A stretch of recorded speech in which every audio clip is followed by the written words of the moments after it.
நிபுணர்கள் எல்லாம் பொதுவாக சொல்லிட்டு இருக்காங்க, தங்கத்திலையும் வெள்ளிலையும் வந்து இன்வெஸ்ட் பண்ணாதீங்க, வேஸ்ட் ஆகிடும் அப்படின்னு சொல்லிட்டு.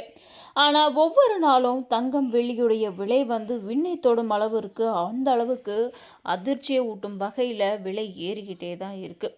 ஒவ்வொரு நாளும் வெள்ளி வந்து கிலோவுக்கு 5000 10,000 அப்படின்னு தான் ஏறிட்டு இருந்துச்சு. நேத்தைக்கு கூட 10,000 ஏறிட்டு இருந்த ஒரு கிலோ வெள்ளியின் விலை இன்றைக்கு 20,000 ஏறி இருக்கு. இதை பார்க்கும்போது நடுத்தர மக்கள் எல்லாம் மிகவும் அவதிப்பட்டுட்டு இருக்காங்க. அட்லீஸ்ட் தங்கம் தான் வாங்க முடியல, வெள்ளியாச்சும் வாங்கி அதில் இன்வெஸ்ட் பண்ணலாம், அதையாச்சும் நம்ம சேமித்து வைக்கலாம் நம்மளுடைய பிற்காலத்துக்கு வரும் காலத்துக்கு அப்படின்னு சொல்லி யோசிக்கக்கூடிய இந்த தருணத்தில் ஒவ்வொரு நாளும் 20,000 10,000 அப்படின்னு சொல்லிட்டு விலை உயர்ந்துக்கிட்டே இருக்குது. இதை கண்டு மக்கள் வந்து பெரும் அவதிக்குள்ளாகிறாங்க. நகையை வாங்கலாமா வேண்டாமா அப்படின்ற மிகப்பெரிய யோசனைக்கு உள்ளாக்கப்படுறாங்க மக்கள். இருந்தாலும் அதையெல்லாம் பொருட்படுத்தாத ஒவ்வொரு நாளும் தங்கமும் வெள்ளியும் விலை ஏறிக்கிட்டே தான் இருக்குது. அதனுடைய விலை நிலவரத்தை வாங்க பார்க்கலாம்.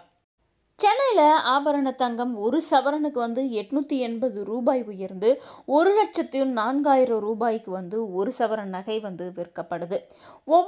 வெள்ளியின் விலை வந்து 20,000 உயர்ந்து 2,74,000 ரூபாய்க்கு ஒரு கிலோ வெள்ளி விற்கப்படுது.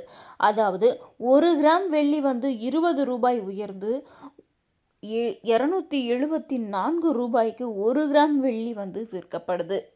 தங்கம் வந்து 1 கிராமுக்கு 110 ரூபாய் உயர்ந்து 13,000 ரூபாய்க்கு விற்கப்படுது. அதாவது ஒரு சவரனுக்கு 880 ரூபாய் உயர்ந்து 1,04,000 ரூபாய்க்கு தங்கம் வந்து ஒரு சவரன் விற்கப்படுது.